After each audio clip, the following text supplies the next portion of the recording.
ঢেকি আমাদের গ্রাম বাংলার ঐতিহ্য। গ্রামে এখন আর দেখা যাবে না। ঢেকি এভাবেই করা হয়। আগে মেয়েরা ঢেকি পাড় দিত, এখন ছেলেরা দিচ্ছে।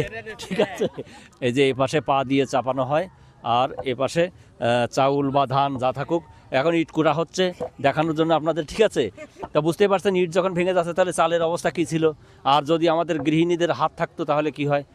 আমার নাম মোহাম্মদ মিন্টু। এখন নাই তাই আমি নিজে নিজে গুলো করে দেখতেছি যে আসলে দাদিদের কত কষ্ট ছিল। হ্যাঁ, কষ্ট ছিল। আমার তো ডায়াবেটিক্স, তা চিন্তা করলাম যে একটু ব্যায়াম হোক। ঢেকি আমাদের গ্রাম বাংলার ঐতিহ্য। গ্রামে এখন আর দেখা যাবে না।